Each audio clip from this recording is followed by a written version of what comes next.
अस्सलाम वालेकुम पाकिस्तान। मेहदी हसन हाजिर है आज की एक्सक्लूसिव रिपोर्ट के साथ। नाजरीन, GIT के अंदर इमरान खान से एक सवाल किया गया कि आपने किसके कहने पर मेजर जनरल फैसल नसीर साहब पर इल्ज़ामात लगाए। उन्होंने कहा कि मुझे नाम याद नहीं कि किसके कहने पर। नाजरीन, इस वीडियो में उनके PTI तहरीक इंसाफ के साबिका MPA ने जिनका नाम मौलाना फजलुर रहमान खलील साहब हैं, उन्होंने इस चीज़ का इंकशाफ किया है और कि इमरान खान ने किसके कहने पर फ़ौज के ऊपर और ख़ास तौर पर जनरल फैसल नसीर साहब पर इल्ज़ामात लगाए। नाजरीन, इस रिपोर्ट को आखिर तक ज़रूर देखिएगा और हमारी रिपोर्ट पसंद आने पर कमेंट सेक्शन में अपनी राय लाजमी दीजिएगा और हमारे चैनल को सब्सक्राइब करना मत भूलिएगा। बहुत शुक्रिया।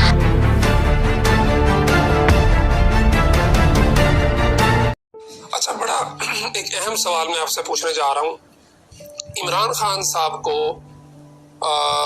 DGC जनरल फैसल नसीर से मसला क्या है, उसका मैं थोड़ा सा आपको बैकग्राउंड बता दूं। परसों इस्लामाबाद इमरान खान साहब आए थे तो GIT के सामने पेश हुए। उन्होंने सवालात किए कि आपने वजीराबाद में नाम लिया फैसल नसीर का, आपके पास ये आपकी वीडियो, उन्होंने कहा जी मेरी है, आपके पास सबूत क्या है? मेरे पास कोई सबूत नहीं है। फिर आपने नाम क्यों लिया? जी मुझे किसी ने बताया था। और फिर कल उन्होंने दोबारा से ट्वीट्स किए हैं जिसमें बाकायदा नाम लिया, डर्टी हैरी जलसों के अंदर कहते रहे हैं फलां फलां फलां।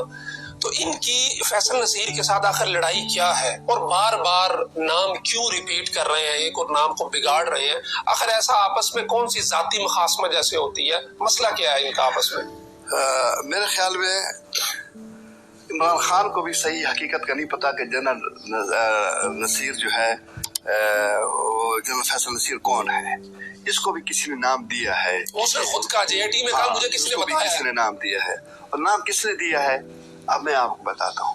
जनरल फैसल नसीर जो है वो शख्स है कि जिसने कराची के अंदर दहशतगर्दी का कला खमा किया, जिसने बलूचिस्तान के अंदर जो इंडिया की तरफ से जो है यानी भरपूर तरीके से दहशतगर्दी हो रही थी और पाकिस्तान के खिलाफ वहाँ तहरीकें उरूज के ऊपर थी, ये वो शख्स था कि जिसने वहाँ की दहशतगर्दी को ख़त्म किया। और इसकी शुजाअत और बहादुरी के बलबूते पर इसको तगमा शुजाअत दिया गया। तो पाकिस्तान का वो अजीम सबूत है कि जिसने हर मुश्किल घड़ी के अंदर पाकिस्तान के झंडे को लहराया और पाकिस्तान को एक मजबूत मुस्तहकम रियासत बनाने के लिए अपनी जान की परवाह किए बगैर हर महाज के ऊपर इसने जो है ना वो लड़ाई की है। तो इसको ये अपनी तरफ से कुछ नहीं कह रहा, इसको इंडिया की तरफ से, क्योंकि सबसे ज्यादा तकलीफ जो है वो इंडिया को है जनरल फैसल नसीर से, क्योंकि पाकिस्तान के खिलाफ इंडिया को आसिम मुनीर साहब से कोई डर नहीं है। उनसे भी है, लेकिन इससे जरा ज्यादा है क्योंकि फील्ड कमांडर है जिसके अंदर यानी उनको अंदाजा हुआ है कि यार इस तरह जो नए किस्म के अफसर जो है वो जिन्होंने इंडिया के सारे मंसूबों को खाक में मिलाया, तो इसलिए इसको नाम दे दिया गया हो। नाम देकर कहने लगे कि अच्छा जी ये भी मेरे कत्ल में मुलव्वस है।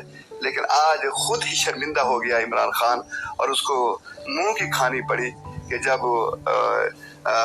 यानी वो फैसला आया कि जी वो इसके अंदर वो मुलव्वस नहीं है। और इमरान खान ने खुद कह दिया है कि मुझे किसी ने बताया। ये तो रिकॉर्ड में मौजूद है, परसों ये जो लफ्ज़ है ना किसी ने बताया है।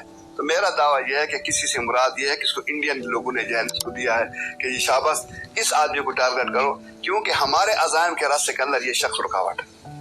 वैसे हमारे पाकिस्तान के तमाम जर्नैल जो मैं समझता हूँ कि पाकिस्तान का दिफा जिस अंदाज के अंदर हुआ, वरना अमेरिका अफगानिस्तान के अंदर जो आया था तो उसके बाद यानी ये नहीं था जिस जनरल हमीद गुल ने कहा कि अफगानिस्तान जो था वो उसका वो है ठिकाना है और निशाना जो है वो पाकिस्तान है।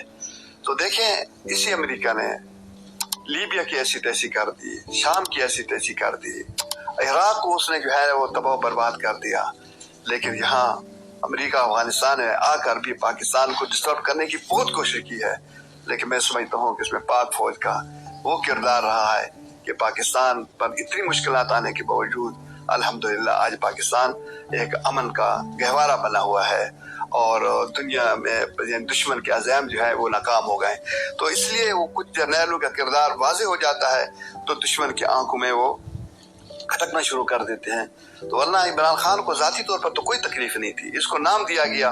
तकलीफ थी तो इंडिया को थी, तकलीफ थी तो इस्लाम दुश्मन पाकिस्तान दुश्मन ताकतों